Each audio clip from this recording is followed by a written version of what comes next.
Hello dear students, NCERT math series class 12th के बाद अब हम शुरू कर रहे हैं सीबीएसई का जो पैटर्न चेंज हुआ है 2020-21-22 में, तो वो हम उस पैटर्न पर क्वेश्चंस कर रहे हैं। तो इस बार जो पैटर्न चेंज हुआ है उसमें क्या है, किस तरीके से क्वेश्चन है, मल्टीपल चॉइस क्वेश्चन रखे गए हैं। मीन्स हम जो कुछ करेंगे इस बार ओएमआर सीट पर करना है। तो ओएमआर सीट पर मीन्स उसमें जो चॉइसेस होंगे एबीसीडी करके 4 चॉइसेस होंगे, उन 4 चॉइस में आपको टिक लगाने हैं। तो क्वेश्चंस किस तरीके से दिए जाएंगे इस बार सीबीएसई में, उसी पैटर्न पर हमें तैयारी करनी है। तो जो एनसीईआरटी बुक में दे रखा है या बाकी हमारे पास जो मटेरियल पहले जो प्रीवियस मटेरियल हमारे पास 2020 तक है उसमें वो हमें सिर्फ हेल्प करेगा, बाकी जो पेपर का पैटर्न है वो पूरी तरीके से अलग रहेगा। तो यहाँ किस तरीके से, सबसे पहले मल्टीपल चॉइस क्वेश्चन है। मल्टीपल चॉइस क्वेश्चन में प्रॉब्लम यह है कि जब तक मैथमेटिक्स में क्या है, जब तक आप क्वेश्चंस का आप करोगे नहीं तब तक पता नहीं चलेगा कौन सा हम टिक लगाएं। जैसे 1/2 की जगह 1/3 आपने लगा दिया तो 1/3 आपका आंसर आना चाहिए, तभी 1/3 माना जाएगा। वैसे तुक्के से नहीं होगा। तो यहाँ मल्टीपल चॉइस क्वेश्चन है। मल्टीपल चॉइस क्वेश्चन में बहुत टाइप के क्वेश्चन होते हैं। मीन्स एमएमक्यू होता है। एमएमक्यू मीन्स इसके जो है मल्टीपल बहुत सारे आंसर होंगे, तो मल्टीपल मैचिंग टाइप क्वेश्चन होते हैं। असर्शन रीजनिंग क्वेश्चन इस बार रखा गया है। असर्शन रीजनिंग में क्या होगा कि इसमें कुछ असर्शन दिए जाएंगे, फिर रीजन दिया जाएगा। तो ये सब हम वीडियो में आपको बताएंगे कि हाँ उसमें फिर इस रीजन से असर्शन आपका सही है या नहीं सही है। तो इस तरीके से 3-4 ऑप्शन होंगे, उनमें से आपको सिलेक्ट करना रहेगा। वो हम एक एक वीडियो करके बनाएंगे। और अभी सीबीएसई का मटेरियल आया नहीं है, केवल केस स्टडी टाइप की प्रॉब्लम है। तो हम केस स्टडी पिछले साल भी था 2020 तो 2021 में, लेकिन पेपर हुआ नहीं, तो इसलिए ज्यादातर इसका जो हमारे पास मटेरियल पहले से था वही है। और सीबीएसई की जो वेबसाइट पर केस स्टडी चैप्टर वाइज दिया गया है वो है। बाकी भी नए पैटर्न पर कोई बुक नहीं आई है, तो हम जो हमारे पास मटेरियल है उसी को हम लेकर बना रहे हैं। तो अभी हम कर रहे हैं केस स्टडी टाइप का। तो आपका इस तरीके से एमसीक्यू में बहुत टाइप के आ जाते हैं, fill in the blanks, true false, इस टाइप से एमएमक्यू, मल्टीपल मैचिंग क्वेश्चन। दूसरा हो गया असर्शन रीजनिंग टाइप के क्वेश्चंस। तीसरा आपका सीएस में केस स्टडी टाइप के प्रॉब्लम्स होगी। तो हम चैप्टर वाइज केस स्टडी कर रहे हैं जो सीबीएसई ने दिया है अपने सैंपल पेपर में दिया हुआ है कि ये केस स्टडीज टाइप से हो सकते हैं। तो कुछ हम उनको लेंगे और धीरे धीरे और वीडियो बनाएंगे। तो यहाँ देखो सर, एक एक करके हम कर रहे हैं। सबसे पहले दे रखा है यहाँ पर चैप्टर 1 चैप्टर 2 से, ये वीडियो हमारा चैप्टर 1 चैप्टर 2 से जो केस स्टडी है 5 क्वेश्चन है, 5 केस स्टडीज है चैप्टर 1 से रिलेशन एंड फंक्शन से, और बाकी 3 केस स्टडीज है आपके इससे इनवर्स ट्रिग्नोमेट्रिक फंक्शन से। तो एक एक करके हम कर रहे हैं। तो यहाँ देखो सबसे पहले जो पहला केस स्टडी है वो क्या है, general election of Lok Sabha is a gigantic exercise. About 911 million people were eligible to vote and voter turnout was about 67%, the highest ever. 2019 के इलेक्शन को लिया गया है जहां पर 911 मिलियन लोग वोट देने वाले हैं।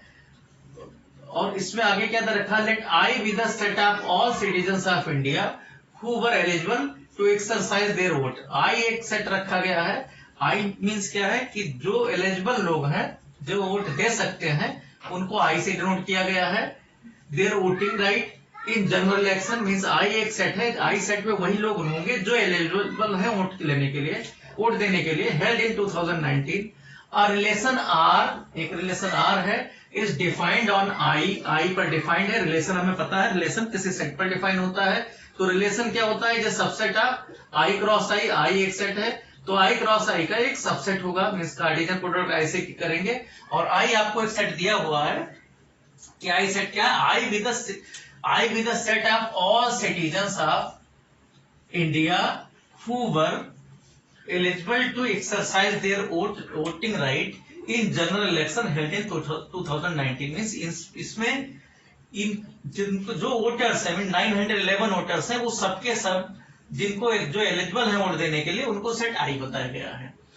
अब यहाँ देखो relation R is defined on I किस तरीके से, R is equal to voter 1 voter 2 means V1 V2 such that V1 V2 belong to the I and both use their voting in general election 2019। अब relation बहुत बड़ा, लेकिन हमें जो relation लेना है वो क्या है, V1 V2 belong to the आई को बिलोंग करेंगे, मीन्स वो वोटर है, मीन्स वोट देने के लिए एलिजिबल है, and both use their voting in general election, दोनों वोट दिए हुए हैं, ऐसा नहीं कि उसने वोट कास्ट नहीं किया है। तो यहाँ हमें जो रिलेशन लेना है, रिलेशन में क्या है कि वोटर, हमारे पास वोटर तो है ही है, लेकिन जिन्होंने वोट दिया है उनको, जो वोट देकर आए हैं उनके बीच में रिलेशन है। तो यहाँ देखो उधर क्वेश्चन को थोड़ा सा ट्विस्ट करके, एनसीईआरटी में बहुत सारे क्वेश्चन, लेकिन थोड़ा सा इसको केस स्टडी टाइप का बनाया गया है कि जिससे आप रियल लाइफ पे अप्लाई कैसे करोगे इस बात को, क्योंकि बहुत सारा प्रॉब्लम थी, बच्चे पूछते थे कि हम इसको अप्लाई कैसे करेंगे।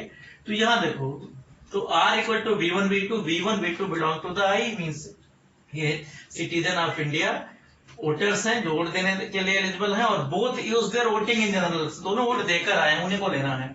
अब इसमें देखो सर, केस स्टडी तो ये हो गया। अब इनसे रिलेटेड जो हमें क्वेश्चंस करने हैं उनको हम देखते हैं।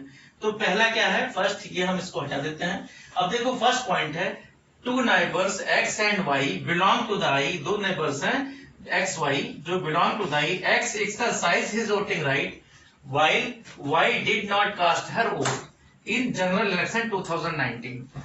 एक्स ने तो वोट दिया है और वाई ने वोट नहीं दिया है, तो आपको पता क्या करना है, क्या एक्स वाई सबसे पहले है, फर्स्ट है रिलेशन में क्या कहा गया है, R is equal to V1 V2 such that V1 V2 both, ठीक है, both voters has cast their vote. R is equal to जो दिया गया है यहाँ पर V1 V2, लेकिन V1 V2 क्या है, जिन्होंने अपना वोट कास्ट किया है, मींस वोट देकर आए हैं। V1 V2 दोनों बिलोंग टू द आई तो रहेंगे, लेकिन ये दोनों, ठीक है, वोट कास्ट किए हुए हैं, ठीक है, कास्ट देयर वोट, ये वाले हैं। यहाँ क्या है कि X ने तो वोट दिया है, लेकिन Y ने वोट नहीं दिया है। तो आप देखो कहा गया है Y did not cast vote तो which of the following is true? Number A, XY belong to the R। क्या XY R में बिलोंग करेगा? तो XY R में बिलोंग करने के लिए क्या मतलब है, XY दोनों वोट देकर आए हों। YX belong to the R means YX दोनों वोट देकर आए हों तभी बिलोंग करेंगे। इसी तरीके से कहा गया XX belong to the does not belong to the R, ये दोनों X हैं, तो ये X वोट देकर आया है, यहाँ कहा गया है, तो ये आपका XX दोनों को कहा गया does not belong to the R, तो यहाँ ये भी ऑप्शन सही नहीं बनता। यहाँ फोर्थ है XY does not belong to the R, तो देखो XY, अब XY बिलोंग कब करेगा R में, XY तब R में बिलोंग करेगा जब XY दोनों वोट देकर आए हो, लेकिन हमें पता है Y ने वोट दिया ही नहीं है, तो इसका मतलब क्या है, XY does not belong to the R। तो ऑप्शन कौन सा यहाँ सही होगा, डी वाला ऑप्शन सही होगा, क्योंकि ये दोनों तो एक ही हैं, ए और बी। सी वाले में X ने वोट दिया है, लेकिन X does not belong to the R ले रखा है, X को दो बार लिख दिया गया, X का रिलेशन X से है, ठीक है, X दो बार लिखा जा सकता है, लेकिन does not belong to the R लिख दिया गया, तो इसलिए भी गलत है।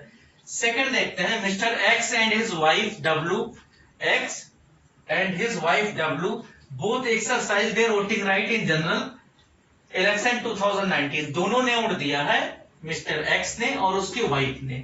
तो XW तो कहा गया which of the following is true। देखो both XW and WX belong to the R, XW और WX दोनों बिलोंग करेंगे R को। हमें पता है कि सिमेट्री लग सकता है यहाँ पर, ये देखो सिमेट्री डायरेक्ट नहीं कहा गया है, लेकिन आपको पता है कि अगर V1 और V2 ने वोट दिया है तो V1 V2 belong to the R रहेगा, तो इसको उल्टा कहते हैं, अगर V2 पहले कहते हैं V2 V1 belong to the R, तो ये भी बात सही है। तो यही बात यहाँ है, X ने दिया वोट और उसकी वाइफ ने वोट दिया है, तो XW belong to the R। इसी को उलट दें कि W और X, W ने वोट दिया है और X ने वोट दिया है, लेकिन W वाइफ और हस्बैंड दोनों ने दिया, या हस्बैंड एंड वाइफ कहा जाए, कुछ फर्क नहीं पड़ता। तो यहाँ ए ऑप्शन सही रहेगा, both XW and WX belong to the R। Second option B देखो गलत है, क्योंकि XW belong to the R but WX does not belong to the R, लेकिन ये है वाइफ और दोनों ने वोट दिया है। XW and WX does not belong मतलब दोनों ने वोट नहीं दिया, जबकि इंस्ट्रक्शन में कहा गया WX belong to the R but XW तो हर एक में नॉट ले रखा है बिलोंग टू द R। तो ये सिमेट्री रिलेशन, इसी को कह दिया जाए सिमेट्री, तो आपका ये रिलेशन सिमेट्री है, क्योंकि XW WX दोनों बिलोंग करेंगे R को। थर्ड देखते हैं, थर्ड में कहा गया three friends F1 F2 F3 exercise their voting right in general election 2019। तीन फ्रेंड हैं F1 F2 F3 और तीनों ने वोट दिया है। Then which of the following is true. अब यहाँ देखो क्या है, तीन फ्रेंड है F1 F2 F3, तो यहाँ देखो क्या है, अब आपसे क्या पूछा जाएगा, इसको आप पहले जो पढ़ते थे एनसीईआरटी की बुक में जो सिलेबस में होता था, देखो F1 F2 ने वोट दिया है तो F1 F2 belong to the R होना चाहिए, F2 F3 ने दिया है तो F2 F3 belong to the R होना चाहिए। क्यों? क्योंकि दोनों अगर वोट देते हैं तो सेट के एलिमेंट बन जाते हैं। तो अब देखो क्या F1 F3 भी बिलोंग टू द R रहेगा। इसका मतलब इसी को पहले जैसे हम कहते थे कि ये क्या बनाएगा, ये रिलेशन क्या होगा, ट्रांजिटिव होगा, क्योंकि F1 F2 belong to the R, F2 F3 belong to the R, therefore F1 F3 also belong to the R। तो थर्ड में क्या है, थर्ड इसका है कि three friends F1 F2 and F3 exercise their voting right in general election 2019, then which of the following is true? Means F1 F2 F3 ये तीन friend है जिन्होंने वोट कास्ट किया है, तो इनमें क्या रिलेशन है। तो देखो सबसे फर्स्ट है F1 F2 belong to the R, F2 F3 belong to the R and F1 F3 belong to the R। तो ये सही है क्योंकि F1 F2 ने वोट कास्ट किया है, F2 F3, तो F1 F3 भी सही है। मींस अब इसी को पहले ट्रांसक्रिप्ट कहते थे, तो यहाँ ये वाला ऑप्शन सही ऑप्शन है। इसी तरीके से देखते हैं यहाँ पर बी वाला ऑप्शन, देखो गलत क्यों है, गलत इसमें कहा गया F1 F2 belong to the R, ये भी ठीक है, F2 F3 बिलोंग, कहा गया F1 F3 does not belong to the R, तो इसकी वजह से गलत है। सी ऑप्शन क्यों गलत है, क्योंकि F1 F2 belong to the R सही बात है, F2 F2 belong to the R दो बार लिख दिया गया, बट F2 ये does not belong to the R एक होगा, तो ये भी आपका इसलिए गलत है। यहाँ क्या है, यहाँ does not belong to the R है, तो इसकी वजह से गलत है, ये भी does not belong to the R है, तो ये गलत है। तो फर्स्ट वाला ऑप्शन सही है, मींस ए वाला ऑप्शन सही है। इसी तरीके से फोर्थ देखते हैं, the above defined relation R is. अब ये जो रिलेशन है डिफाइन है, डिफाइन क्या है कि तो कौन सा रिलेशन है, यहाँ पर रिलेशन कैसे डिफाइन किया गया था कि F1 F2 R equal to क्या था, V1 V2 belong to the R if V1 V2 both cast their vote. इस तरीके से था रिलेशन हमारा, क्या था, ये था V1 V2 belong to the R such that क्या कहा गया था, V1 एंड V2 दोनों ने वोट दिया है, कास्ट देयर वोट्स, वोटर तो है ही है, तो ये इस तरीके से था। तो यहां देखो the above defined relation R is, अब देखो V1 V2 belong to the R, तो V1 V1 दो बार लिख सकते हैं क्योंकि V1 भी R को बिलोंग करेगा, दो बार लिख दिया गया उसी को। तो इसका मतलब क्या है, V1 ने वोट दिया या फिर दो बार उसी को दोबारा कहते हैं V1 वोट, तो रिफ्लेक्सिव तो है ही है। दूसरी चीज क्या है, V1 V2 वोट दे रहा है, तो उल्टा भी कह सकते हो V2 V1 भी वोट देगा, सेकंड वाले क्वेश्चन में था भी। तो यहाँ पर रिफ्लेक्सिव है, सिमेट्रिक है, ट्रांजिटिव भी है, F1 F2 F3 इसके पहले वाले देखा, तो यहाँ कौन सा ऑप्शन सही रहेगा, symmetric and transitive but not reflexive, ये गलत है। यूनिवर्सल रिलेशन कुछ नहीं होता रिलेशन में, तो यहाँ इक्विवेलेंस रिलेशन ही है, R बट नॉट सिमेट्रिक, ये भी गलत है। तो यहाँ ये क्या है, सी वाला ऑप्शन सही है, इक्विवेलेंस रिलेशन, ये सही रिलेशन है क्योंकि यहाँ रिफ्लेक्सिव, सिमेट्रिक, ट्रांजिटिव तीनों है। तो टोटल एप्लीकेशन है जो हम पहले से पढ़ते आए हैं। देखो फिफ्थ वाला लास्ट इसका ऑप्शन है, mister Shyam exercised his voting right in general election 2019। Mister Shyam ने अपना वोट दिया है, एक्सरसाइज किया है वोट। देन मिस्टर श्याम, तो mister Shyam is related to which of the following, इसको हम क्या कहते थे, हमने सेट में पढ़ा था, तो बहुत सारे ऐसे क्वेश्चन थे, तो हम कहते थे टू से किसका रिलेशन है, मींस ये इक्विवेलेंस क्लास कहा जाता था। तो यहाँ देखो श्याम किस क्लास में आता है, all those eligible voters who cast their votes, क्या ये उसमें आता है कि वो सभी एलिजिबल वोटर्स जिन्होंने अपना वोट कास्ट किया है, क्या उस कैटेगरी में श्याम है, या फिर बी वाला ऑप्शन है family member of mister Shyam, अपने फैमिली मेंबर के साथ इसका रिलेशन है, या फिर एलिजिबल वोटर्स ऑफ इंडिया, जितने भी वोटर्स हैं चाहे उन्होंने वोट दिए या नहीं दिए सब उसके इसके इक्विवेलेंट है, या सिटीजन ऑफ इंडिया, वो भारत के नागरिक हो, सिटीजन हो, बस इसी से केवल मान लिया जाएगा। तो यहाँ पर देखो श्याम ने वोट दिया है, तो वोट देने वाले का रिलेशन किससे, वोट देने वाले से ही है। यहाँ हमारा जो रिलेशन डिफाइन हुआ था वो V1 V2 belongs to the R, कब, जब दोनों ने वोट दिया हो, मींस वोट देने का रिलेशन वोट देने वाले से ही है। इसका मतलब श्याम का रिलेशन किससे होगा, all those eligible voters who cast their votes, जिन्होंने अपना वोट दिया है उन्हीं से रिलेशन रखेगा। तो यहाँ ए वाला ऑप्शन सही है। तो इस तरीके से केस स्टडी करने हैं। इसी तरीके से देखो चैप्टर 1 का ही रिलेशन एंड फंक्शन का ही दूसरा केस स्टडी का क्वेश्चन है जो सीबीएसई ने दिया है। केस स्टडी 2 पढ़ते हैं। इसमें क्या दे रखा है, सर्लिन एंड डांजू आर प्लेइंग लूडो, तो लूडो बच्चे खेलते हैं, तो लूडो से रिलेटेड यहाँ देखो क्वेश्चंस को बनाया गया है। तो बहुत अच्छा क्वेश्चन है, इसीलिए इसको अप्लाइड कहते हैं, केस स्टडी। ये हर कोई इसको समझ सकता है।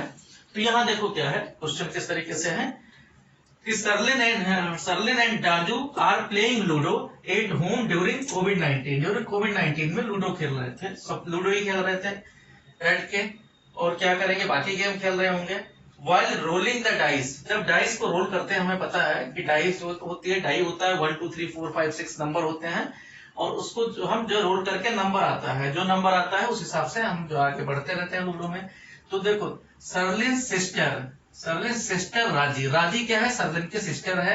ऑब्जर्व करती है, नोटेड द पॉसिबल आउटकम, जो आउटकम्स है उसको नोट करती है सरलिन। ये मान के चलना है राजी कोई छोटी बच्ची है, जो केवल 1 2 3 4 5 मतलब उसको ज्यादा कुछ पता नहीं है क्या आ रहा है वही देख रहे। The throw of every time belongs to the set 1 2 3 4 5 6, तो उसका जो कलेक्शन है वो देखते हैं, 1 आता है, कभी 2 आता है, कभी 3 आता है, 4 5 6 आता है, इस तरीके से आता है। ये राजी नोटिस करती है। लेट, अब क्वेश्चन क्या है, let A be the set of all players while B be the set of all possible outcomes। जितने प्लेयर हैं, तो प्लेयर कितने हैं, सरलिन एंड डाजू दो ही प्लेयर हैं, तो सेट क्या, ए सेट क्या है, जो प्लेयर है उनका सेट बनाएगा, मीन 2 एलिमेंट इसमें है एस और डी, और बी क्या है 1 2 3 4 5 6, तो यहां हमारे पास एस और डी मीन्स हमारे पास क्या है, एक सेट आपका सरलिन और डाजू को बनाएगा जो प्लेयर है, और बी सेट आउटकम का बनाएगा, मीन्स 1 2 3 4 5 6 है जो आउटकम्स है लूडो में आता है। अब आप इन पर रिलेशन, इससे रिलेटेड क्वेश्चन पूछे गए हैं जो रिलेशन फंक्शन से बनाए गए। Let R with the relation B to B be defined by R is equal to x y such that y is divisible by x. Means क्या है कि फर्स्ट वाले में इस तरीके से बनाया गया है कि रिलेशन क्या है, बी से बी है, बी से बी रिलेशन बनाया गया है, और सच दैट है y is divisible by x, means R is equal to, यहां पर है क्या, R is equal to x y है, such that x divides y means क्या है, x y को डिवाइड करता है। मीन्स इसके नंबर किस तरीके से होंगे, r इक्वल टू हम करेक्ट करना चाहे तो 1 सबको डिवाइड करेगा, मीन 1 1 1 2 1 3 1 4 1 5 1 6 1 6 1 सबको इसी तरीके से 2 2 को डिवाइड करेगा, 2 4 को डिवाइड करेगा, 2 6 को डिवाइड करेगा, इसी तरीके से 3 3 को डिवाइड करेगा, 3 6 को डिवाइड करेगा, फिर हम देखेंगे 4 4 को डिवाइड कर रहा है, 5 5 को डिवाइड कर रहा है, और 6 6 को डिवाइड कर रहा है। ये इतने नंबर हैं यहाँ पर, तो ये इतने आ जाएंगे बी टू बी रिलेशन में। अब इसी से रिलेटेड हमसे जो ऑप्शन दिया गया है वो हमें पता करना है।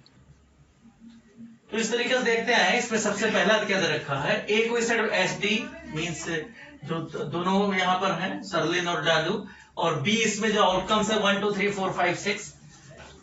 फर्स्ट क्या दे रखा है, आर को इस तरीके से बी टू बी डिफाइन किया गया, आर रिलेशन है such that X Y, X divides Y या Y is divisible by x. तो यहाँ हम बनाएंगे तो किस तरीके से बनेगा, 1 1 1 2 इस तरीके से नंबर बन गए, 1 1 1 2 1 3। अब यहाँ ऑप्शन है कि ये आपका जो डिविजिबिलिटी है मीन्स एक्स डिवाइड्स वाई या Y is divisible by x, ये क्या है, reflexive and transitive but not symmetric है।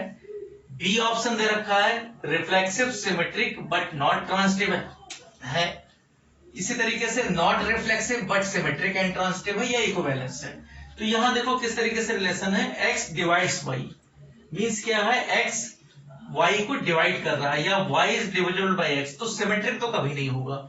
जैसे 2 डिवाइड्स 4, 2 4 को तो डिवाइड करता है लेकिन 4 2 को डिवाइड नहीं करता।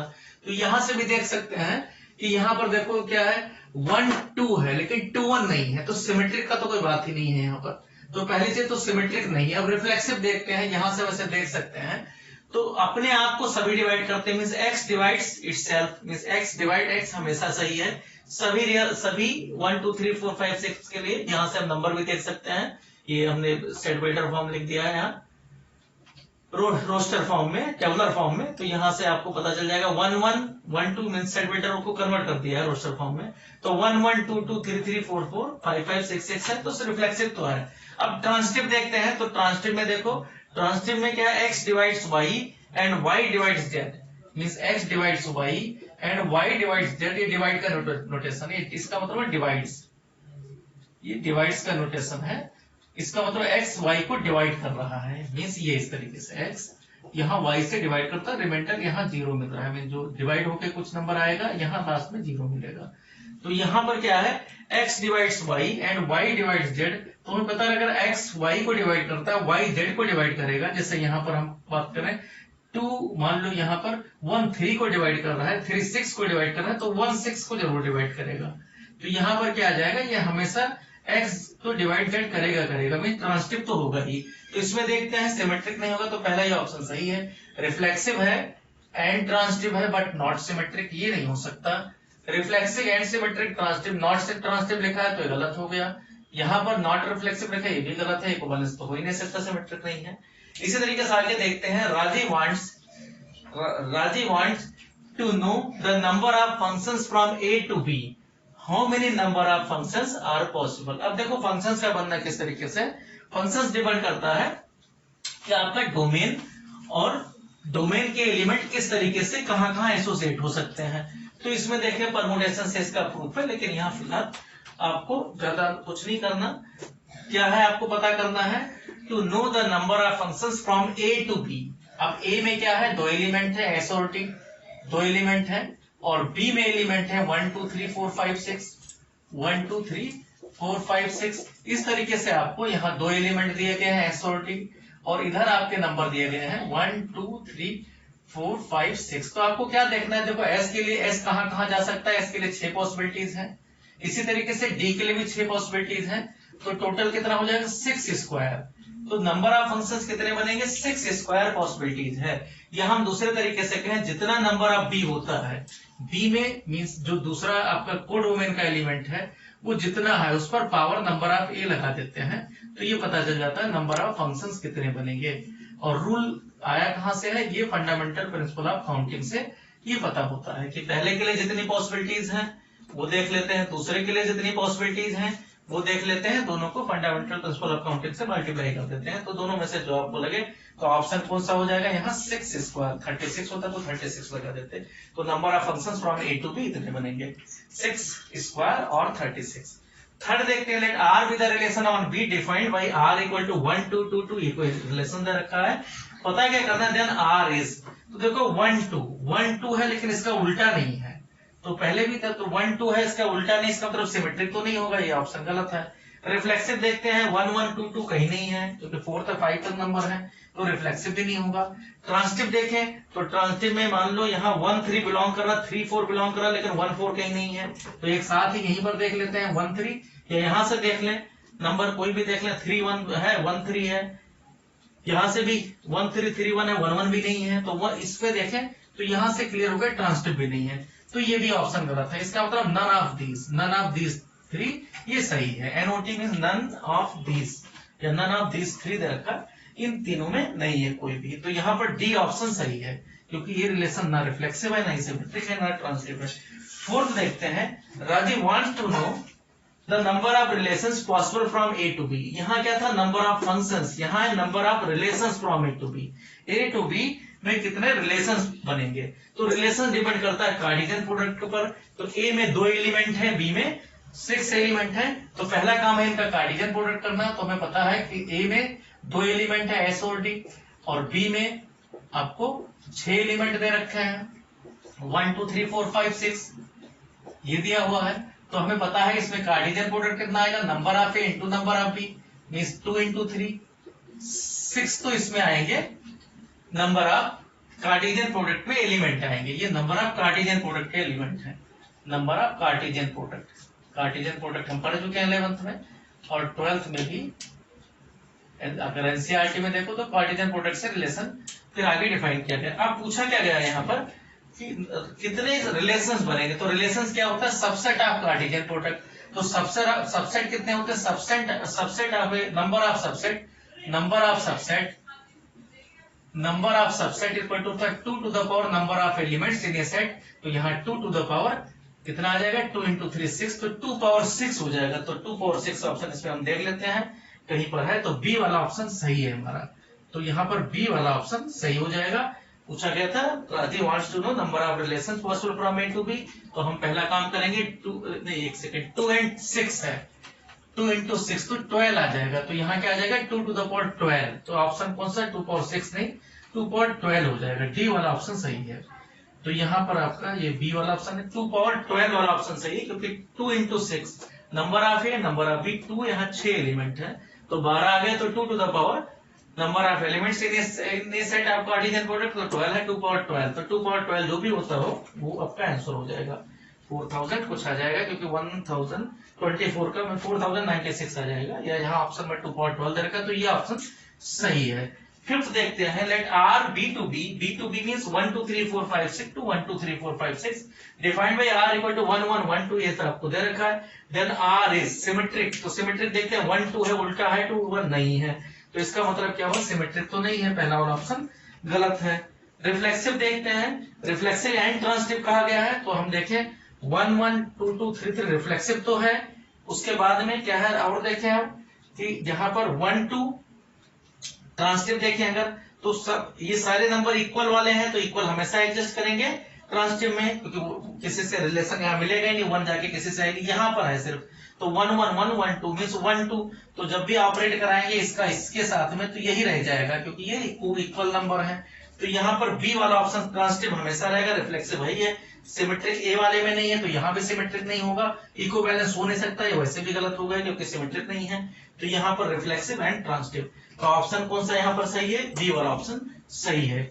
तो ये हमारे 2 केस स्टडी हो गए। थर्ड देखते हैं, तीसरा।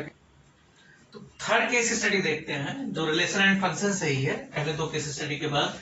थर्ड केस स्टडी में जो सीबीएसई ने दिया है, क्या कहा गया है, इसमें बड़े अच्छे अच्छे फोटो बना रखे हैं, तो फोटो यहाँ हम नहीं बना रहे हैं, वो आप साइट पर जाके या हम जो है इसमें अटैच करेंगे, वहां से देख लेना। क्या दे रखा है, organisation conducted by grace under 2 different categories boys and girls. Boys और गर्ल्स के बीच में कोई ऑर्गेनाइजेशन बाय ग्रेस करा रहा है। Totally there were 250 participants, total कितने हैं, 250 पार्टिसिपेंट्स हैं। Among all of them, finally 3 from category 1, category 1 से हमें 3 सिलेक्ट करने हैं, एंड 2 from category 2, और दूसरे कैटेगरी से 2 को सिलेक्ट करना है। Were selected from the final race, final race के लिए 250 पार्टिसिपेंट में से हमें केवल सिलेक्ट करना है कैटेगरी 1 से 3 और कैटेगरी 2 से 2 लोग, कैटेगरी 2 से 2 लोग। रवि फॉर्म्स, अब रवि कोई है जो नोटिस कर रहा है, हर केस स्टडी में देखो थर्ड पर्सन होता है, तो थर्ड पर्सन क्या नोटिस कर रहा है, जो गेम चल रहा है उसको नोटिस कर रहा है, वही सब कुछ करना चाहता है। तो यहाँ देखो Ravi forms 2 sets B and G, B में मीन्स बॉयज है, जी मीन्स गर्ल्स है यहाँ पर, तो नोटेशन में पहला नाम लग दिया गया बी एंड जी। इस तरीके से with these participants for his college project, अपने कॉलेज प्रोजेक्ट के लिए वो बी और जी 2 सेट बनाता है, 2 सेट बॉयज और गर्ल्स का बना रहा है। लेट बी में 3 लोग हैं, B1 B2 B3, वो अपने कॉलेज के बॉयज को एक साथ कलेक्ट कर रहा है, B1 B2 B3, और जी गर्ल्स को कलेक्ट कर रहा है G1 G2, मींस इसमें 3 है कैटेगरी 1 में, और कैटेगरी 2 में 2 लोग हैं, दोनों गर्ल्स हैं। Where B represent the set of boys selected and G the set of girls, तो सेट ऑफ गर्ल्स को G से लिखा गया है, who were selected for the final race, final race में जो सिलेक्ट हुए हैं उनको G से, और यहाँ B1 B2 अपने कॉलेज के लिए रवि सेट फॉर्म करता है। अब रवि क्या कर रहा है आगे, Ravi decides to explore these sets for various type of relations and functions. अब रवि आगे क्या कर रहा है कि इसको एक्सप्लोर करता है कि क्या क्या पॉसिबिलिटीज हो सकती हैं, मींस उसका जो क्रिटिकल थिंकिंग है वो उसको करा रहा है कि क्या क्या पॉसिबिलिटीज हो सकता है relation and function point of view से। तो क्या कर रहा है Ravi, wishes to form all the relations possible from B to G, B to G से जितने रिलेशंस हैं वो पता करना चाहता है। तो हम देखते हैं बी से जी रिलेशन कितने होंगे, बी में कितने एलिमेंट है 3 और जी में कितने एलिमेंट है 2, तो नंबर ऑफ रिलेशन किस पर डिपेंड करता है, इनके कार्टेशियन प्रोडक्ट पर। तो जब कार्टेशियन प्रोडक्ट करोगे तो बी में कितने एलिमेंट है 3 और जी में है 2, तो इनके कार्टेशियन प्रोडक्ट में एलिमेंट कितने हो जाएंगे, number of B into number of G, तो एलिमेंट कितने हो गए 3 इंटू 2 मींस 6 एलिमेंट हो गए। अब 6 एलिमेंट हो गए तो नंबर ऑफ रिलेशंस कितने हो जाएंगे, नंबर ऑफ रिलेशंस क्या होता है, नंबर ऑफ रिलेशंस हमें पता है होता है number of subset of Cartesian product, number of subset of Cartesian product, और ये आपका number of subset cardinal product क्या होता है, 2 to the power number of elements in a set. इसी के सबसेट कितने बनेंगे, 2 to the power number of elements in a set. तो कार्डिनल प्रोडक्ट के सेट में एलिमेंट कितने हैं, 6। तो यहाँ आंसर क्या आ जाएगा, 2 टू द पावर 6। तो 2 टू द पावर 6 यहाँ पर ऑप्शन सही होगा। तो ए वाला ऑप्शन सही है, 2 पावर 5 गलत है, 0 गलत है, 2 पावर 3 गलत है। तो फर्स्ट वाला ऑप्शन सही है। सेकंड देखते हैं, let R B to B. इस बार बी टू बी मीन्स ये जो पहला वाला B1 B2 B3 तीन एलिमेंट वाला, यहीं से कोई रिलेशन बनाना है। B to B be defined by R is equal to x y such that x and y are students of the same sex. Means अगर बॉयज हैं तो बॉयज होने चाहिए, गर्ल्स होने हैं तो गर्ल्स होने चाहिए। तो यहाँ देखो बी से बी कहा गया है, तो इसका मतलब क्या है, जब आप कोई भी रिलेशन बनाओगे तो दोनों ही बॉयज ही लिए जाएंगे, गर्ल्स इसमें आएगी नहीं। तो यहाँ पर रिलेशन क्या बनाएगा ये हमें देखना है। तो आप देखो किस तरीके से हमें जो भी रिलेशन बनाना वो B क्रॉस B से बनाना है। तो इसका मतलब क्या होगा कि तीन के तीनों एलिमेंट B1 B2 B3 इन्हीं से बनाना है। तो आप कैसे भी बनाओ B1 B2, इसमें क्या कंडीशन क्या है, दोनों ये दोनों बॉयज ही होने चाहिए, मीन सेम सेक्स के होने चाहिए। तो यहाँ बॉयज एलिमेंट है ही है, तो यहाँ जितने भी एलिमेंट 9 एलिमेंट आएंगे, 9 पॉइंट बनेंगे B1 B1 B1 B2 B1 B3। तो ये सभी क्या होंगे, x and y are student of the same sex, ये लेना है। तो रिलेशन पूछा गया, देन दिस रिलेशन इज, तो देखो इनको बैलेंस होगा नहीं होगा। B1 B1 को लिया जाएगा तो दोनों बॉयज हैं, मीन सेम सेक्स के हैं, तो कोई प्रॉब्लम नहीं है। तो B1 B1 B1 B2 B1 B1 B2 B2 B3 B3 इसमें बिलोंग करेंगे। इसका तो रिफ्लेक्सिव है। सिमेट्रिक का मतलब अगर B1 B2 बिलोंग कर रहे हैं, मीन B1 B2 एक ही सेक्स के हैं, तो B2 B1 भी एक ही, मीन दोनों ही बॉयज होंगे, तो सिमेट्रिक भी होगा। ट्रांसिटिव मतलब B1 B2 B2 B3 अगर बिलोंग कर रहे हैं, मीन्स B1 B2 ये बिलोंग कर रहे हैं, मीन दोनों बॉयज हैं। B2 B3 भी अगर इसमें बिलोंग कर रहा है, ये अगर बिलोंग कर रहे हैं, मीन्स दोनों बॉयज हैं, तो B1 B3 भी बॉयज ही होंगे। तो इसका मतलब रिफ्लेक्सिव, सिमेट्रिक, ट्रांसिटिव यहाँ तीनों आ जाएगा। तो यहाँ हो जाएगा इक्वल बैलेंस रिलेशन। तो रिफ्लेक्सिव ओनली गलत है, यहाँ पर नॉट ट्रांसिटिव ये भी गलत है, और नॉट सिमेट्रिक ये भी गलत है।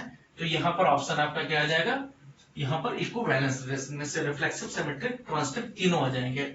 थर्ड देखते हैं, थर्ड में कहा गया है Ravi wants to know among those relations how many functions can be formed from B to G। तो रिलेशन तो हमें पता चल गया, रिलेशन इसमें बहुत सारे हो गए, 2 टू द पावर 6 हो गए। अब वो पता करना चाहते हैं कितने फंक्शन बनेंगे। तो फंक्शंस हमें पता है, नंबर ऑफ फंक्शंस किस पर डिपेंड करता है कि आपका कहां से बनाना है, B to G बनाना है। तो B में 3 एलिमेंट है, B1 B2 B3, और गर्ल्स G में, यहाँ दूसरे वाले में G1 G2 G में 2 एलिमेंट है, यहाँ B में 3 एलिमेंट है। तो B1 के लिए पॉसिबिलिटी कितनी है, 2 जगह है। तो यहाँ देखते हैं, तो B सेट में बॉयज है B1 B2 B3, इसी तरीके से G1 G2 यहाँ पर दे रखा है, 2 सेट दे रखा है। अब क्या आपको इसको चाहिए, क्या क्या पता करना है यहाँ पर कि Ravi wants to know among those relations how many functions can be from B to G। तो B to G से, तो यहाँ देखो B1 के लिए 2 पॉसिबिलिटी है, इसी तरीके से B2 के लिए 2 पॉसिबिलिटी है, और यहाँ पर B3 के लिए भी 2 पॉसिबिलिटीज है। तो total 2 to the power 3 possibilities है। तो यहाँ पर हम जो है 2 टू द पावर 3 ऑप्शन सही रहेगा अगर B to G हम कोई फंक्शन बनाते हैं। या दूसरा तरीका क्या है कि हम G पर जितने नंबर ऑफ G एलिमेंट है उस पर हम नंबर ऑफ B एलिमेंट लगा देते हैं। तो इसका मतलब 2 है, 2 पावर 3 हो जाएगा आंसर। तो यहाँ D वाला ऑप्शन सही है। इसी तरीके से देखते हैं फोर्थ में क्या कहा गया है कि फोर्थ देखते हैं, let R B to G, इस बार भी B to G अब दिया गया है, B defined by R equal to B1 G1 B2 G2 B3 G1। मीन्स इसमें किस तरीके से रिलेशन है, B1 G1, यहीं से देख लेते हैं, B1 G1 के पास जा रहा है, B2 G2 के पास जा रहा है, और B3 G1 के पास जा रहा है, मीन्स ये इसके पास जा रहा है। तो ऑप्शन में क्या कहा गया है, देन R इज आपको R एक मैपिंग की तरह दिखाया गया। R क्या है, R एक फंक्शन दिया गया B to G, इस तरीके से डिफाइंड है, B1 G1 है, B2 G2 और B3 भी G1 के पास जा रहा है। तो क्या इंजेक्टिव है, इंजेक्टिव का मतलब 1 है, 1 का रिलेशन क्या 1 से ही जा रहा है। इसी तरीके से देखते हैं, तो 1 देखते हैं, 1 का मतलब है कि एक के पास, यहाँ देखो B1 किसके पास, G1 के पास गया, इसी तरीके से B3 भी G1 के पास चला गया। तो 1 तो नहीं है, मीन्स इंजेक्टिव तो नहीं है। 1 का मीन्स क्या है, किसी के पास जा रहा तो एक के पास ही जाए। तो 1 नहीं है, इंजेक्टिव तो गलत है। सर्जेक्टिव है, सर्जेक्टिव का मतलब है ऑन टू है नहीं, ऑन टू का मतलब है G के सभी एलिमेंट इन्वॉल्व में नहीं है। तो जी के तो सभी एलिमेंट इन्वॉल्व है, यहाँ 2 एलिमेंट है, दोनों के दोनों इन्वॉल्व है, तो सर्जेक्टिव ऑप्शन यहाँ सही ऑप्शन है। सर्जेक्टिव मींस ऑन2, मींस जो कोडोमेन है रेंज के बराबर है नहीं, तो कोडोमेन में G1 G2 है, रेंज भी वही है। तीसरा है नादर सर्जेक्टिव नॉर इंजेक्टिव, नहीं सर्जेक्टिव तो है यहाँ, इसलिए तो सही है। सर्जेक्टिव एंड इंजेक्टिव मीन दोनों बातें हो इसमें, तो दोनों बातें नहीं है, मीन जिसको बाइजेक्टिव कहते हैं तो दोनों नहीं है, 1 1 ऑन2 दोनों बातें नहीं है, तो यहाँ ऑप्शन सर्जेक्टिव वाला सही है, तो ये आपका ऑप्शन सही है। फिफ्थ देखते हैं, फिफ्थ में क्या कहते हैं, Ravi wants to find the number of injective functions. अब ये क्या कह रहा है, इंजेक्टिव फंक्शन हमें ढूंढना है, मींस 1 1 फंक्शन कितने हैं ये पता करना है। तो अब देखो 1 1 फंक्शन कैसे पता चलेगा, 1 1 फंक्शन के लिए क्या जरूरी है, B2G के लिए 1 1 फंक्शन पता करना है। 1 में क्या है, B1 B2 B3 ये है, इसके पास क्या है G1 G2 2 एलिमेंट है।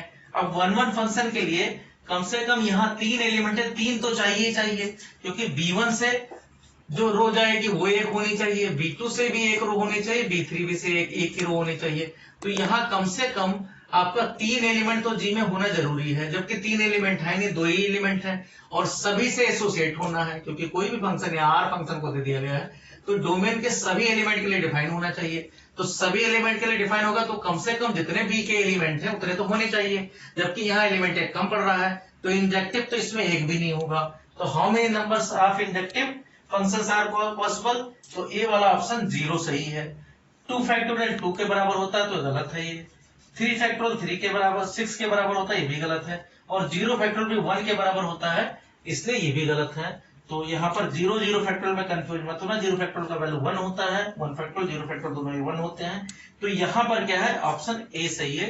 ऐसा कोई इंजेक्टिव नहीं है, इंजेक्टिव के लिए कम से कम इतने नंबर होने चाहिए जितने आपके पास डोमेन के पास एलिमेंट हैं, डोमेन के बराबर एलिमेंट यहाँ होंगे तो उतने फैक्टोरियल में उतने फैक्टोरियल इंजेक्टिव फंक्शन बन जाते हैं, मतलब 3 यहाँ होते 3 यहाँ होते तो 3 फैक्टोरियल बन जाते हैं। तो इस तरीके से ये आपका थर्ड केस स्टडी था। अब हम देखते हैं केस स्टडी फोर्थ देखते हैं, फोर्थ केस स्टडी जो सीबीएसई सैंपल पेपर से है। फोर्थ में क्या दे रखा है, स्टूडेंट्स ऑफ ग्रेड 9, ग्रेड वैसे 12 होना चाहिए, 9th ग्रेड मतलब 9th क्लास हो गया, लेकिन जो लिखा हुआ है students of grade 9 plan to plant sapling along straight lines parallel to each other to one side of the playground, ensuring that they had enough play area. They had enough play area. ये सारा कुछ आपको photo में दिख जाएगा जब आप case study आप देखोगे जो सीबीएसई से लिखा हुआ, यहाँ फोटो नहीं बना रहे, मेन लिख रहे हैं। Let us assume that they planted one of the rows of saplings along the line y equal to x minus 4, एक वो y equal to x minus 4 की लाइन के अलोंग रख रहे हैं। बेशक उसको हम अगर लाइन में लिखना चाहें तो y equal to x minus 4 एक लाइन बन रही है, उसके अलोंग हम प्लांट को लगा रहे हैं। Let l be the set of all lines which are parallel to the ground. l कोई सेट है जिसमें क्या है सभी लाइन जो ग्राउंड पर है पैरेलल है, and r with the relation on l means L क्या है, L यहां दे रखा है set of all lines, set of all lines को L कहा गया है, which are parallel on the ground, जो पैरेलल ग्राउंड पर दिख रही हैं उन सभी लाइन के कलेक्शंस को L कहा गया है। जो भी पैरेलल लाइन इस तरीके से दिख रही हैं उन सबके कलेक्शंस को हम L कहते हैं। तो ये दिया हुआ है कलेक्शंस को L कहा गया। R इन्हीं L पर डिफाइन करना है, तो R भी रिलेशन ऑन L, R इन्हीं L बाई L से लेना है। किस तरीके से यहां दिया गया, answer the following using the above information. इस इंफॉर्मेशन से मींस जो इंफॉर्मेशन है वो क्या है कि जो हम लाई एक प्लांट एक कोई row y equal to x minus 4 के तरफ है, means y equal to x minus 4 उसके पैरेलल बनाई गई है, और जितनी लाइन पैरेलल है उन सबको हम सेट L से अगर रिप्रेजेंट करें, R कोई उन्हीं L पर रिलेशन डिफाइन किया गया है। तो हमें यहाँ पर कुछ ऑप्शन दे रखे हैं, कुछ क्वेश्चंस पूछा गया है, उसमें ऑप्शन दिए गए हैं, तो पता करना है कौन से सही है, जैसे बाकी केस स्टडीज में होते हैं। तो यहां देखते हैं एक एक करके। सबसे पहला ऑप्शन दे रखा है let relation R be defined. First वाला है द रिलेशन आर इस तरीके से है, देन आर आपको डिफाइन किया गया है, relation R is defined as इस तरीके से है कि L1 L2 such that L1 is parallel to L2.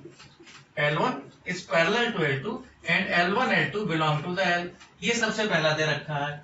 Then R फिर क्या है ये पता करना है. R इक्विवेलेंस रिलेशन है या केवल रिफ्लेक्सिव है या नॉट रिफ्लेक्सिव है, रिफ्लेक्सिव नहीं है, या फिर सिमेट्रिक है बट नॉट ट्रांसिटिव है, ट्रांसिटिव नहीं है. ये सब ऑप्शन में हमें पता करना है. तो यहाँ देखो क्या है, L1 is parallel to L2. तो कई बार एनसीईआरटी में भी क्वेश्चन ऐसा दिया गया है कि अगर L1 is parallel to L2 है तो हमें पता है जो पैरेलल रिलेशन है वो क्या होगा. L1 पैरेलल का मतलब 0 डिग्री एंगल बना रहे हैं, तो L1 हमेशा बिलोंग करेगा क्योंकि L1 के पैरेलल तो रहेगा ही, तो रिफ्लेक्सिव होगा. सिमेट्रिक अगर L1 L2 के पैरेलल है तो हम कहेंगे L2 L1 के पैरेलल है. मींस अगर L1 L2 बिलोंग कर रहा है R को तो उल्टा भी करेंगे तो पैरेलल ही रहेगा, तो सिमेट्रिक भी होता है. ट्रांसिटिव भी इसी तरीके से अगर L1 पैरेलल टू L2 है, L2 पैरेलल टू L3 है, मींस अगर L1 L2 ये तीनों अगर पैरेलल हैं एक दूसरे के तो हम कह सकते हैं कि L1 L3 भी पैरेलल ही है. तो इसका मतलब क्या हुआ, ट्रांसिटिव रिलेशन भी है कि अगर L1 L2 belong to the R means L1 parallel to L2, L2 L3 belong to the R means L2 L3 belong to the means L1 L2 parallel to L3. अगर दोनों इनको हटा दें तो L1 L3 भी parallel माने जाएंगे अगर L2 के दोनों पैरेलल हैं. तो यहाँ पर कौन सा ऑप्शन, ए वाला सही है, इक्विवेलेंस रिलेशन. तो बाकी ये गलत है, ओनली रिफ्लेक्सिव गलत है, नॉट रिफ्लेक्सिव गलत है, नॉट ट्रांसिटिव गलत है. इसी तरह के सेकंड देखते हैं. Let L1 L2 such that L1 is perpendicular to L2. L1 L2 के परपेंडिकुलर है, मींस एक लाइन ये है तो दूसरी लाइन ये है, इस तरीके से. मींस अगर L1 लाइन इस तरीके से तो L2 यहाँ है. तो पता करना है L1 L2 belongs to the L कोई लाइन है जो पैरेलल लाइन है, उनके कलेक्शन सभी पैरेलल लाइन को एक साथ कलेक्ट करके L कहा गया है.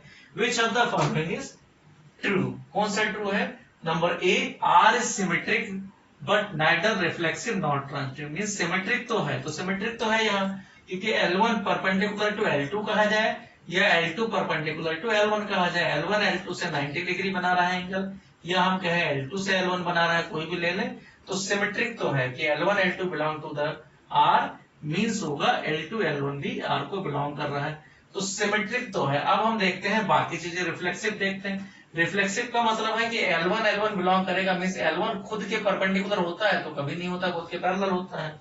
खुद से कोई लाइन अपने आप से 90 डिग्री एंगल नहीं बनाती, तो रिफ्लेक्सिव नहीं होगा.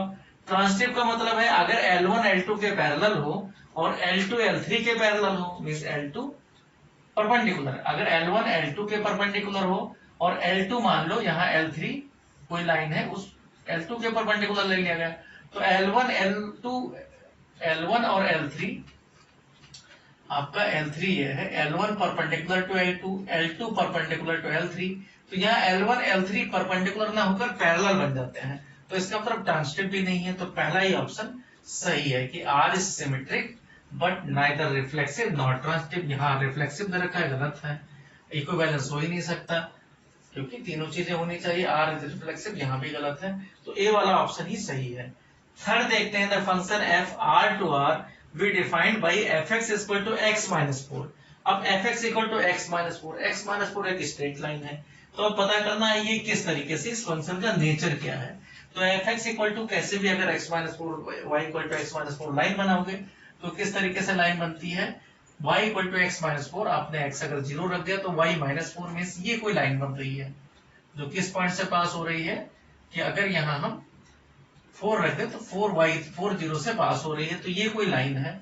यहाँ हम रखें तो 0 माइनस 4 आ जाएगा, तो यहाँ ये लाइन कोई y equal to x minus 4 है. तो हम देखते हैं कि लाइन हमेशा पूरी जा रही है, मीन्स ये y की एक्सिस के सभी प्रोजेक्शन को लेगा, तो इसका मतलब y के सभी वैल्यू को लेगा, तो ऑन टू तो है ही है. 1 1 इसलिए है क्योंकि x का एक वैल्यू रखोगे तो y के करस्पॉन्डिंग वही एक वैल्यू मिलेगा. तो इसका मतलब क्या है, ये फंक्शन क्या है, y equal to x minus 4. 1 1 onto दोनों है, तो 1 1 ऑन टू मतलब सर्जेक्टिव इंजेक्टिव दोनों है, इसका मतलब बाइजेक्टिव है. बाइजेक्टिव का मतलब होता है 1 1 ऑन टू. तो जितने भी लीनियर फंक्शन होते हैं वो सबके सब बाइजेक्टिव होते हैं. जितने भी ऑड पावर वाले फंक्शन है y equal to x cube भी बाइजेक्टिव होगा. तो यहाँ पर क्या ऑप्शन सही है, ये बाइजेक्टिव है. तो ये हम एनसीईआरटी की बुक पढ़ें तो उससे भी पता चल जाएगा. कई बार बाइजेक्टिव 1 1 ऑन टू प्रूव करने कहा जाता है. यहाँ भी पहचानना है, प्रूफ नहीं करना. सर्जेक्टिव बट नॉट इंजेक्टिव ये गलत दे रखा है. Injective but not surjective means onto ये भी गलत है. नाइदर ये भी गलत है. तो ए वाला ऑप्शन सही है, बाइजेक्टिव. फोर्थ देखते हैं, फोर्थ क्वेश्चन क्या है, let f R to R, यहाँ आर हमने रियल नंबर है, रियल नंबर को दिखाया गया है, B defined by f x equal to x minus 4, फिर से वही फंक्शन है, the range of f x is, तो यहाँ पहले ही ऑप्शन हो गया कि रियल जब तक कोडोमेन के बराबर नहीं होगा रेंज तब तक नहीं होगा, तो इसका क्या है, रियल नंबर ही इसका रेंज है, ये वाला थर्ड वाले का ही पार्ट है ये, यहाँ पर रेंज इसका कोडोमेन के बराबर है, मीन्स रियल नंबर है, तो ये ऑप्शन सही है, इंटीजर गलत है, होल नंबर ये सब इनकम्प्लीट है। फिफ्थ देखते हैं, let r equal to L1 L2 such that L1 is parallel to L2 and L1 is equal to yx minus 4, L1 is parallel to L2, मतलब L2 जो भी लाइन है, L2 line L1 के parallel है, ये कहा गया है, और L1 लाइन दे दिया गया है, L1 लाइन है क्या, y equal to x minus 4, इसका मतलब क्या है, इसके पैरेलल लाइन L2 होनी चाहिए, इसका मतलब पैरेलल का मतलब है जो स्लोप इसका है, तो स्लोप का फॉर्मूला देखें तो ये क्या आ जाएगा, x minus y minus 4 equal to 0, इसका स्लोप निकालेंगे तो स्लोप क्या होता है, minus a by b, mean minus coefficient of x divided by coefficient of y, तो ये हो गया माइनस, और यहाँ है 1 और यहाँ माइनस 1, तो 1 आ गया, मीन्स कोफिशिएंट किस तरीके से, यहाँ से इसका स्लोप देखें ये आना चाहिए, 1 आना चाहिए, तो यहाँ देखते हैं, इसमें देखते हैं, तो यहाँ देखो ये आपके तो a बाई बी का वैल्यू माइनस 1 आना चाहिए, क्योंकि माइनस a बाई बी का वैल्यू 1 है, तो यहाँ a बाई बी देखते हैं, तो यहाँ देखो 2 अपान माइनस 2 क्या आ गया, माइनस 1, तो ये तो है पहला वाला, ये इसके पैरेलल ही है। दूसरा देखते हैं 2 अपान 1 नहीं है, क्योंकि स्लोप इसका अलग है। यहाँ देखते हैं 2x plus 2y plus 7 equal to 0, यहाँ 2 अपान 2 मीन्स 1 आ गया, जबकि a अपान b का वैल्यू माइनस 1 आना चाहिए, या फिर तो माइनस बाई बी का वैल्यू, तो ये भी गलत है, यहाँ भी गलत है, क्योंकि 1 आ गया a बाई बी का वैल्यू, जबकि यहाँ पर माइनस 1 आना चाहिए, माइनस a बाई बी का वैल्यू 1, या फिर तो a बाई बी का वैल्यू माइनस 1 आना चाहिए। तो स्लोप में a1 पढ़ चुके हैं, a1 upon a2 equal to b1 by b2 वाले कंडीशन होनी चाहिए, equal to c1 by c2, तो ये तीन ऑप्शन गलत है। अब देखते हैं केस फिफ्थ, देखते हैं पांचवा केस है, जो लास्ट के इस चैप्टर 1 का रिलेशन एंड फंक्शंस का, इसके बाद यूनिवर्सिटी बुक है। तो फिफ्थ में क्या है, राजी visited the exhibition along with her family. The exhibition had a huge swing दिखा रखा है, झूला दिखाया हुआ है, जो हम हमारे वीडियो में नीचे मिल जाएगा, जो लिंक देंगे, या फिर आप सीबीएसई के साइट से देख सकते हो, which attracted many children. Raji found that the swing traced the path of a parabola as given by y equal to x square. जो उसका पाथ है वो किस तरीके से, पैराबोला टाइप का, जिसका पाथ इस तरीके से y equal to x square इस तरीके से दिख रहा है। पता क्या करना है, answer the following questions using the above information, जो इंफॉर्मेशन दिया गया है उससे हम क्वेश्चंस को कर रहे हैं। तो यहाँ देखो इंस्ट्रक्शन में कुछ नहीं है, इंस्ट्रक्शन में एक स्विंग दे रखा है, जिसका इक्वेशन राजी ने क्या किया है, y equal to x square notice किया है। तो आपको पता क्या करना है, उसी इंफॉर्मेशन पर आपको कुछ क्वेश्चंस दिए गए हैं, उनको आपको सॉल्व करना है, उनको बताना है कि क्या क्या उनमें ऑप्शन कौन कौन से करेक्ट ऑप्शन है, जो कुछ पूछा गया है इसी इंफॉर्मेशन से। तो यहाँ देखो मेन क्या है, y equal to means f x equal to x square एक फंक्शन है, उसी पर सब कुछ है यहाँ पर। तो एक्स स्क्वायर फंक्शन के बारे में हम जानते हैं कि f x equal to x square function के बारे में थोड़ी अगर जानकारी है तो इस तरीके से चलता है, पैराबोला टाइप का y equal to x square. तो अगर हम देखें, अगर r टू r कहा जाएगा तो यहाँ पर इसका मीनिंग क्या है, और यहाँ अगर बदल दिया जाएगा domain range, n to r कहा जाएगा तब क्या है, r टू n कहा जाएगा, इस तरीके से दिए जाएंगे। तो यहाँ देखो तो let f r to r means real number to real number function है, B defined by f x equal to x square is neither surjective, कहा गया ना ये सर्जेक्टिव है नॉर इंजेक्टिव, मींस ना ये 1 1 है ना ही n 2 है। तो इसको देखें, अगर हम 1 1 है या नहीं है, तो हम देखेंगे f x equal to x square में f1 का वैल्यू अगर देखें और f माइनस 1 का वैल्यू देखें, तो दोनों का वैल्यू क्या आ जाएगा, 1 का स्क्वायर और माइनस 1 का स्क्वायर 1 ही होगा। मीन्स अगर ये हम f x equal to x square कोई फंक्शन देख रहे हैं, तो यहाँ माइनस 1 और 1, माइनस 2 और 2 दोनों की इमेज क्या है, 1 ही पर जाएगी। इसका मतलब सीधी सी बात है, ये हम f x equal to x square का फंक्शन ले रहे हैं, ये भी आ रहा है ये भी आ रहा है, तो सीधी सी बात है 1 1 तो नहीं है, मींस इंजेक्टिव तो नहीं है, ये आपका ये क्लियर है, इंजेक्टिव नहीं है। अब सब्जेक्टिव देखते हैं, आंटू है नहीं है, तो f x equal to x square mean जो नंबर यहाँ उसका स्क्वायर कर देना है, तो नेगेटिव नंबर तो इसमें आएंगे नहीं, जितने पॉजिटिव नंबर है वही सब रहेंगे। मीन्स 0 से लेकर इनफाइनाइट तक इसका 0 भी हो सकता है, इनफाइनाइट तक ही रेंज रहेगा।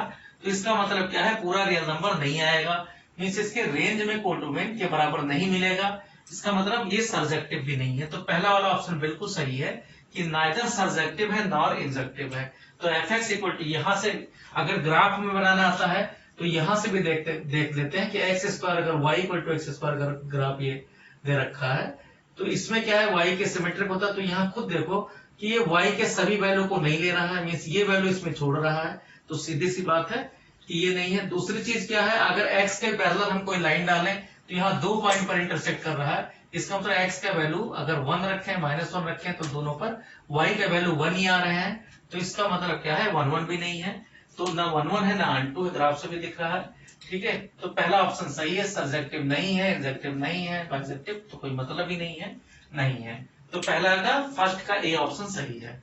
सेकंड देखते हैं, let f N to N, लेकिन अगर इसमें हम natural number to natural number कर दें, मीन्स इसमें हम डोमेन रेंज को थोड़ा सा चेंज करते हैं, natural number to natural number कर देते हैं, तब देखो क्या है, थोड़ा सा चेंज करके देखें फंक्शन को कि अगर natural number to natural number means हमारा जो यहाँ सेट है वो नेचुरल नंबर मीन्स 1 2 3 4 ही रखें और इधर भी आपका 1 2 3 4 ही रखें। तो पूछा कि 3 4 5 इस तरीके से रखें। तो देखते हैं यहाँ स्क्वायर कर देना है, एफ आपका क्या है एक्स स्क्वायर कर देना है जो नंबर गया। तो कहा गया है डिफाइंड बाई इसी तरीके। तो क्या सर्जेक्टिव है नहीं है, तो यहाँ देखो 1 का स्क्वायर करेंगे तो 1 1 पर जाएगा, 2 आपका 4 पर जाएगा।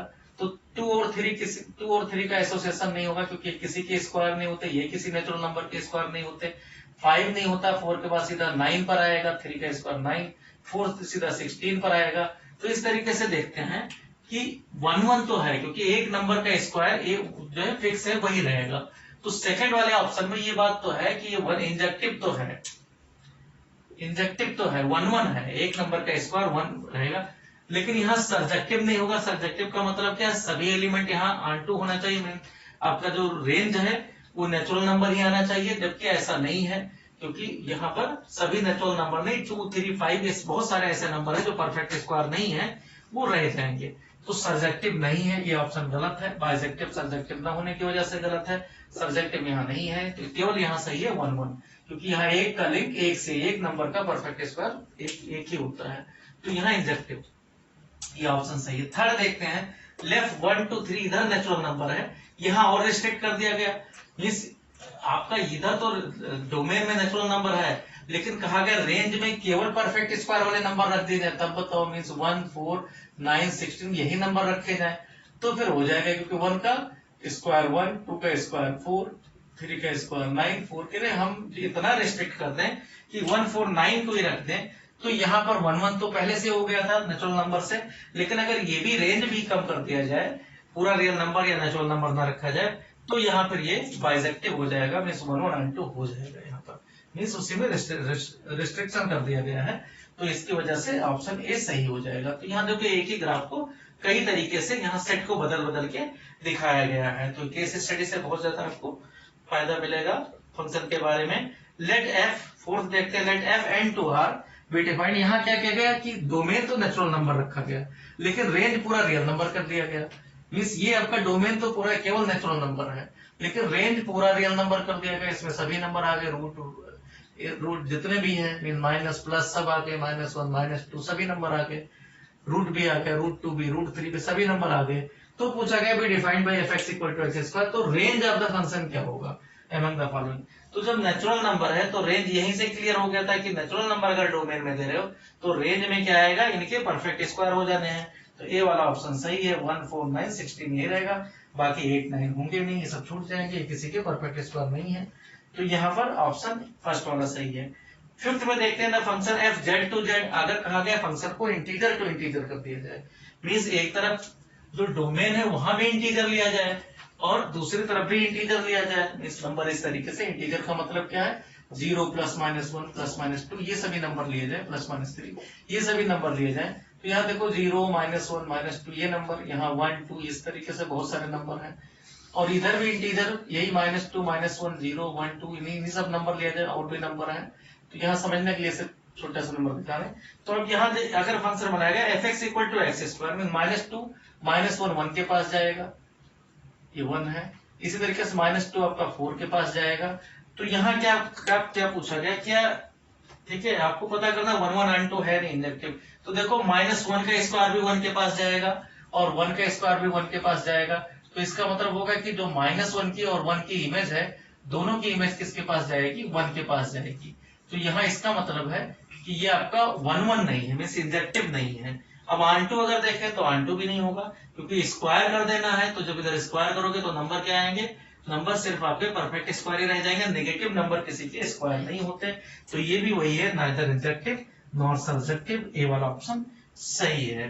तो यहाँ पर फिफ्थ का भी ए वाला ऑप्शन सही है, यहाँ पर ए ऑप्शन सही था, ये भी ए ऑप्शन सही था, और यहाँ सी ऑप्शन सही था। तो इस तरीके से ये आपका इस चैप्टर का चैप्टर 1 के रिलेशन फंक्शन के 5 केस स्टडी दे रखे थे जो सीबीएसई ने। बाकी हम तो भी बनाएंगे केस स्टडी, बहुत सारे आपको देंगे। तो ये आपका चैप्टर 1 यहाँ पर रहा, खत्म हो रहा है। अब हम नेक्स्ट जो है करेंगे इनवर्स ट्रिग्नोमेट्रिक फंक्शंस के, उसके केस स्टडी करेंगे। 2 आपको दे रखे हैं, दोनों हम बताएंगे। ओके।